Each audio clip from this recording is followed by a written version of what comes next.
सलमान खान की फिल्म एक था टाइगर से हम सभी को बॉलीवुड का स्पाई यूनिवर्स मिला था। ये यूनिवर्स एक्शन और थ्रिल के साथ साथ रोमांस और इमोशन से भी भरा था। इसमें हमने रॉ के एजेंट अविनाश सिंह राठौर उर्फ टाइगर और जोया को आपस में टकराते और एक दूसरे के प्यार में पड़ते देखा। और टाइगर और जोया के रॉ और आईएसआई के एजेंट रोल में सलमान और कटरीना कैफ को दमदार एक्शन में देखना किसी ट्रीट से कम नहीं था। तो इसी किस्त के चलते अब टाइगर 3 आई है। तो आइए दोस्तों, आज हम इस फिल्म को एक्सप्लेन करते हैं। और अगर वीडियो अच्छा लगे तो वीडियो को लाइक जरूर कीजिएगा और इसी तरह की वीडियोस पाने के लिए आप हमारे इस चैनल को भी सब्सक्राइब कीजिएगा ताकि आपको इसी तरह के लेटेस्ट और फ्रेश कंटेंट मिलते रहे। तो फिल्म की शुरुआत 1999 से होती है, जहां पर कि हमें जोया के बचपन के सीन को दिखाया जाता है, जहां पर कि जोया अपने पिता के साथ बॉक्सिंग की प्रैक्टिस कर रही होती है। तो जोया के पिता का नाम नजर है और वो अपनी बेटी के साथ लंदन में रहते हैं। और नजर दरअसल में एक आईएसआई एजेंट भी है और वो अपनी बेटी को भी इसी रास्ते पर चलाना चाहता है।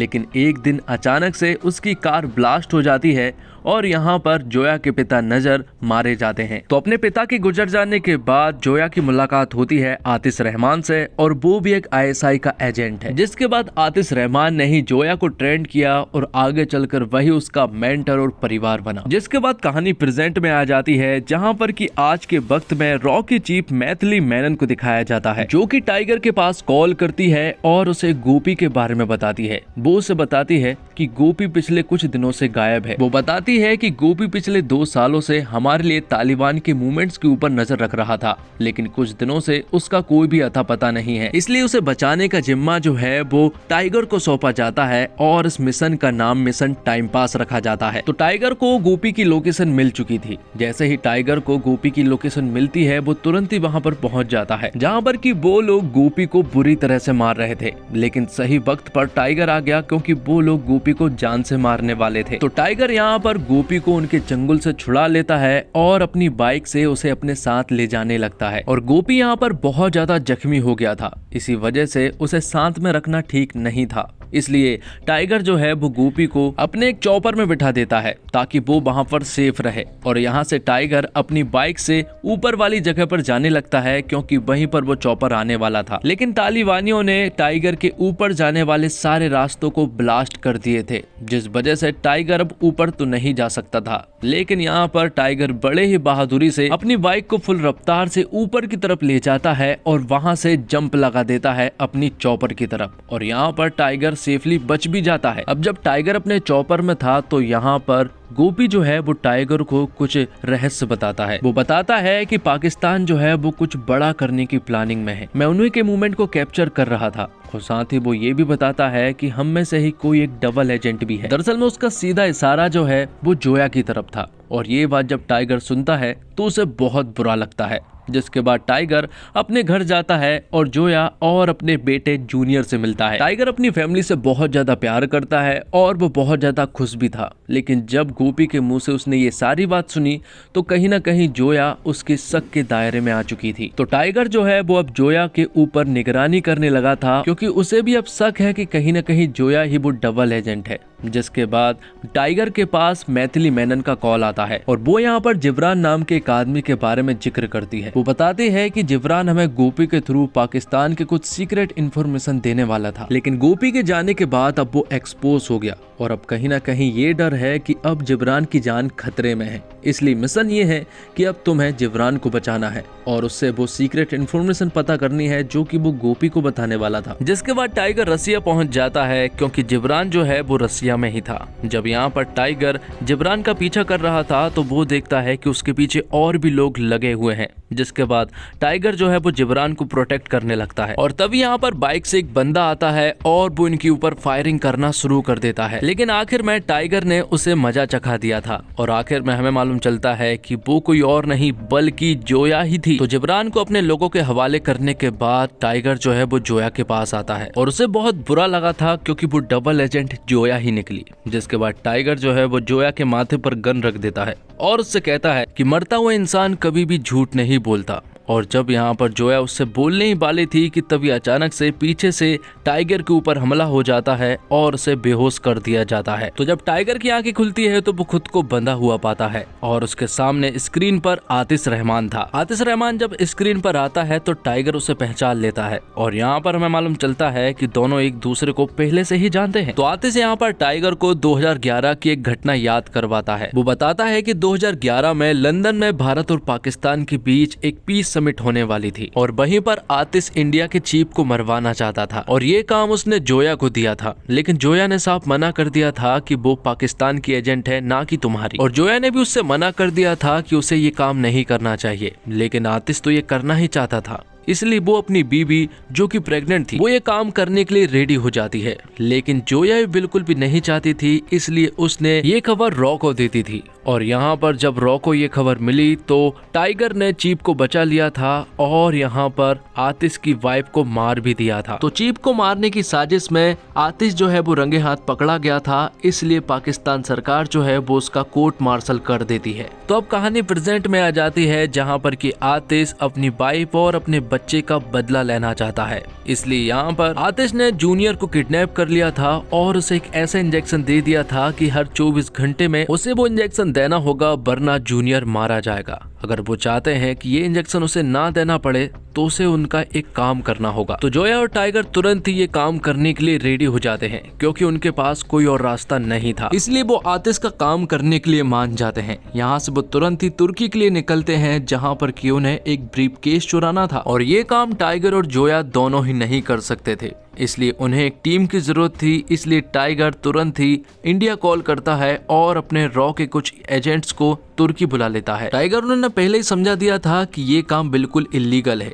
ये रॉ का बिल्कुल भी काम नहीं है, ये मेरा खुद का पर्सनल काम है और अगर तुम पकड़े जाते हो तो तुम्हारी नौकरी भी जा सकती है और तुम लोगों का कोर्ट मार्शल भी हो सकता है। लेकिन वो सभी लोग ये काम करने के लिए मान जाते हैं, जिसके बाद वो लोग उस ब्रीफकेस को चुराने की प्लानिंग करते हैं। उस ब्रीफकेस को चुराने के लिए इनके पास सिर्फ 15 घंटे थे। वो ब्रीफकेस एक बोल्ट में है और उस बोल्ट का पासकोड जो है वो एक लड़की की आंखों में है। तो प्लान ये है कि टाइगर जो है वो उस बोल्ट तक जाएगा और जोया जो है वो उस लड़की की आंखों से वो पासकोड लेकर आएगी। तो जोया तुरंत ही उस लड़की के पास पहुंच जाती है जो कि एक फाइटर गर्ल है। जैसे ही जोया उसके पास पहुंचती है तो वो बाथटब में नहा रही होती है। यहाँ पर उन दोनों के बीच में कुछ बातें होती है और अचानक से उनके बीच में लड़ाई शुरू हो जाती है और यहाँ पर जोया ने सक्सेसफुली वो पासकोड ले लिया था। यहाँ दूसरी तरफ हम टाइगर को देख पाते हैं जो कि बॉल्ट तक पहुंचने की पूरी कोशिश करता है और खुफिया रास्ते से वो उस बॉल्ट तक पहुंच भी जाता है। वहां पर कुछ लोग भी थे, लेकिन टाइगर ने उन्हें मारकर वहां से वो ब्रीफकेस चुरा लिया था। लेकिन जैसे ही टाइगर वो ब्रीफकेस चुरा कर यहाँ से भाग रहा था, तभी अचानक से किसी ने पुलिस को खबर कर दी थी। खबर करने के बाद टाइगर के पीछे सारी की सारी पुलिस पड़ जाती है। टाइगर के साथ करण भी था। तो यहाँ पर टाइगर ने करण को वो ब्रीफकेस दे दिया था और जोया तक पहुँचाने को कह दिया था और यहाँ पर पुलिस ने टाइगर को चारों तरफ से घेर लिया था और टाइगर ने भी खुद को सरेंडर कर दिया था। जिसके बाद जोया वो ब्रीफकेस आतिश को देने के लिए जाती है और यहाँ पर हमें मालूम चलता है कि चाइना ने पाकिस्तान को कुछ मिसाइल्स दी थी और उन मिसाइल्स के जो न्यूक्लियर कोड्स हैं वो इसी ब्रीफकेस में है, इसलिए आतिश इन्हें किसी भी हालत में पाना चाहता था। तो आगे हम देखते हैं कि टाइगर को भगोड़ा घोषित कर दिया था। यहाँ पर टाइगर को पाकिस्तान ले जाया गया था और उसे जेल में भी बंद कर दिया गया था और इंडियन सरकार ने भी कह दिया था कि तुम टाइगर के साथ कुछ भी कर सकते हो। तो यहाँ पर पाकिस्तान सरकार जो है वो टाइगर को मौत की सजा सुनाना चाहती है और उसे फांसी देना चाहती है, लेकिन उससे पहले आतिश रहमान टाइगर से मिलने के लिए आता है और वो उससे कहता है कि मुझे वो ब्रीफकेस मिल गया है, उसमें न्यूक्लियर कोड्स हैं और तुम्हारा बेटा भी सुरक्षित है और अपनी बीबी जोया के साथ है। आतिश उससे कहता है कि मैंने ही पुलिस को खबर दी थी और मैं चाहता तो तुम्हें वहां भी मार सकता था, लेकिन मैं तुम्हें भगोड़े का टैग देना चाहता था। तो अब कुछ ही दिनों में तुम्हें फांसी दे दी जाएगी। जिसके बाद आगे हम देखते हैं कि इंडियन सरकार ने इन तीनों रॉ के एजेंट्स को गिरफ्त में ले लिया था क्योंकि इनके ऊपर पूरा शक है कि ये भी टाइगर के साथ मिले हुए थे, लेकिन फिर भी इन्हें एक मौका दिया जाता है और न्यूक्लियर कोड्स वापस लाने के लिए कहते हैं। और यहाँ दूसरी तरफ टाइगर जो है वो पाकिस्तान जेल में था, लेकिन यहाँ पर वो किसी तरह से जुगाड़ करके जेल में एक ब्लास्ट करता है और किसी तरह से जेल से बाहर निकल आता है। लेकिन पुलिस ने उसे चारों तरफ से घेर रखा था। लेकिन तभी यहाँ पर एंट्री होती है पठान की। पठान के यहाँ पर आते से ही टाइगर और पठान जो है वो पाकिस्तानी फौज की बैंड बजाना शुरू कर देते देते हैं और पठान और टाइगर के ये फाइट सीन लगभग 8 से 10 मिनट तक चलते हैं, जो कि काफी रोचक थे। तो पठान ने टाइगर को यहाँ से बचा लिया था, लेकिन टाइगर इंडिया ना जाकर पाकिस्तान में ही रहता है और इस्लामाबाद जाकर वो हसन नाम के एक लड़के से मिलता है। हसन दरअसल में वही लड़का है जिसे एक था टाइगर मूवी में सलमान खान ने बॉम्ब से बचाया था और इसकी पढ़ाई लिखाई का पूरा खर्चा अब टाइगर ही करता है। और अब हसन जो कि एक हैकर बन चुका है, तो यहाँ से टाइगर जो है वो इंडिया जोया के पास कॉल करता है और रॉ के जो तीनों एजेंट्स थे उन्होंने जोया को ढूंढ लिया था। लेकिन यहाँ पर टाइगर जो है वो उन्हें बताता है कि आतिश रहमान यहाँ पर बहुत ही बड़ा प्लान कर रहा है। वो सरकार का तख्ता पलट करना चाहता है, पीएम को मरवाना चाहता है और खुद पीएम बनना चाहता है। जोया को ढूंढते हुए उसके आईएसआई के एजेंट भी आ चुके थे, तो वो लोग भी अब साथ में काम करने के लिए रेडी हो गए थे। तो रॉ और आईएसआई एक बार फिर एक हो जाते हैं, क्योंकि इंडिया को खतरा पाकिस्तान गवर्नमेंट से नहीं है बल्कि आतिश रहमान से है, क्योंकि उसके साथ जनरल हक है और उसके पास पाकिस्तान की पूरी फौज है। तो आज 14 अगस्त का दिन है जहां पर कि पाकिस्तान आज आजाद हुआ था, इसलिए पाकिस्तान की प्राइम मिनिस्टर आज स्पीच देने वाली थी। लेकिन आज ही जनरल हक जो है वो उनके ऊपर अटैक कर ये तख्ता पलट कर वो आतिश रहमान को पीएम के पद पर बैठा देगा। लेकिन यहाँ पर टाइगर और उसके साथियों ने पीएम ऑफिस के अंदर जाने का भी प्लान बना लिया था। वो लोग सेफ के रूप में अंदर घुसने वाले थे और कहीं ना कहीं उनकी प्लानिंग पूरी तरह से सक्सेस भी हो जाती है। वो पीएम ऑफिस के अंदर पहुंच जाते हैं सेफ के रूप में, लेकिन तभी यहाँ पर जनरल हक की पूरी आर्मी जो है वो पीएम ऑफिस के अंदर घुसने लगती है, क्योंकि वो यहाँ पर प्रधानमंत्री को मारना चाहते थे। लेकिन उनसे पहले ही टाइगर जो है वो पीएम के पास पहुंच जाता है और उन्हें सब कुछ बता देता है। वो उन्हें बताता है कि आपको खतरा किसी और देश से नहीं है बल्कि अपनी ही आर्मी से है, क्योंकि जनरल हक आज आपके ऊपर अटैक करने वाला है। और इससे पहले कि जनरल हक जो है वो उनके ऊपर अटैक कर पाता,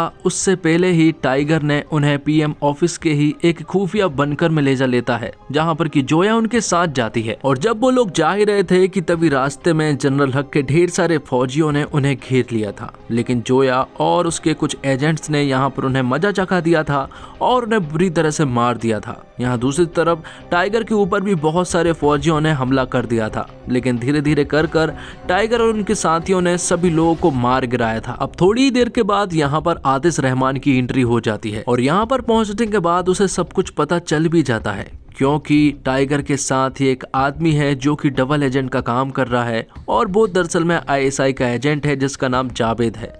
और यहाँ पर जावेद के साथ करण भी था। तो आतिश यहाँ पर करण को बेरहमी से मार देता है और ये सारी आवाजें और बातें जो है वो टाइगर और उसके साथी भी सुन रहे थे। तो टाइगर ने जनरल हक को तो अपने कब्जे में ले लिया था और उससे मीडिया को सब कुछ सच बताने के लिए भी कह दिया था और वो बताने के लिए जा भी रहा था, लेकिन रास्ते में ही आतिश ने उसे जान से मार दिया था। जिसके बाद पूरे पाकिस्तान में लाइव आकर सभी को बताता है कि जनरल हक को टाइगर ने मार दिया है और प्राइम मिनिस्टर भी उसी के कब्जे में है। तो अब आतिश प्राइम मिनिस्टर को मरवाना चाहता है ताकि ये इल्जाम भी टाइगर के ऊपर लग जाए। तो अब आतिश प्राइम मिनिस्टर को मारने के लिए जान के पीछे पड़ जाता है और एक मूवमेंट के लिए यहाँ पर आतिश रहमान के फौजियों ने टाइगर और जोया और उसके रॉ के एजेंट्स को घेर भी लिया था, क्योंकि उन्होंने हसन को अपने कब्जे में ले लिया था। लेकिन हसन यहाँ पर अपनी कुर्बानी देता है। उसने अपने छाती पर ढेर सारे बॉम्ब लगाकर लाया था और फिर वो आगे बढ़ जाता है तो आतिश उसे शूट कर देता है, जिसकी वजह से यहाँ पर एक धमाका तो हो जाता है, लेकिन टाइगर फिर भी उनकी गिरफ्त में था।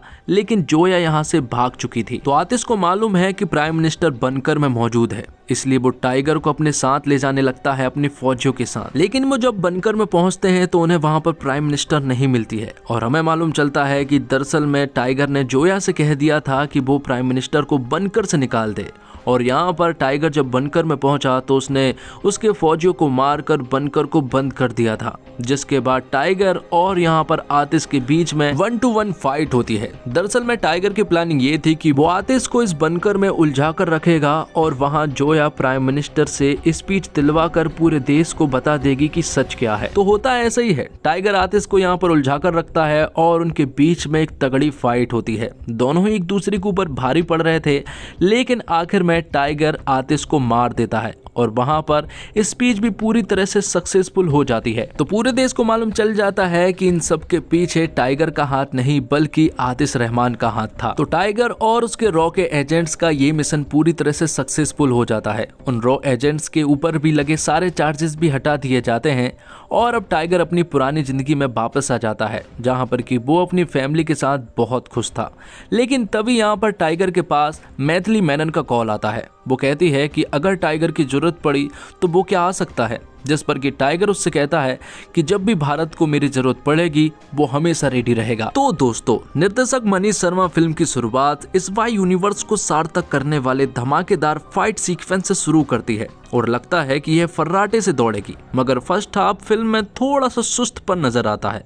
इंटरवल के बाद जब इमरान हाशमी की एंट्री होती है तब फिल्म अपनी गति पकड़ती है और फिल्म का प्लस पॉइंट है इसका रोंगटे खड़े कर देने वाला एक्शन। फिल्म को बॉलीवुड की सर्वाधिक एक्शन दृश्यों वाली फिल्म के रूप में प्रचारित किया गया है, जो किसी हद तक सच भी साबित होती है, मगर कमजोर स्क्रीन प्ले फिल्म को नुकसान पहुंचाता है। और बॉलीवुड की नायिका मतलब कि कटरीना कैफ का एक्शन के दाव पेच से मर्दों को चित करना अच्छा लगता है। फिल्म में एक जगह यह यंग कटरीना कहती भी है कि वो लारा क्राफ्ट बनना चाहती है। मनीष कहानी को इंडिया पाकिस्तान की जासूसी दुनिया जैसे परंपरागत सांचे में ढालते हुए आगे बढ़ते हैं। उन्होंने फिल्म में हर तरह के मसाले डाले हैं और इस तरह की फिल्में सलमान का होम ग्राउंड है। वो महज अपने स्वैग के दम पर ऐसी फिल्में सिंगल हैंडेडली कैरी कर जाते हैं। सलमान जब अतिरंजित ओवर द टॉप एक्शन करते हैं तब भी ऐसा लगता है कि ये आदमी ऐसा कुछ सच में कर सकता है, भले ही वो हेलीकॉप्टर के ऊपर से कूदकर बिना पंखे की चपेट में आए, उसके दरवाजे पर लटक जाना हो या फिर भाई की फाइट इन सीक्वेंस हो। तो उनके एक्शन का लाउड होना इतनी बड़ी समस्या नहीं है। समस्या ये है कि एक्शन में नयापन मिसिंग है। बहुत से सीन ऐसे लगते हैं जैसे एक था टाइगर या टाइगर जिंदा है कि कॉपी पेस्ट किए हुए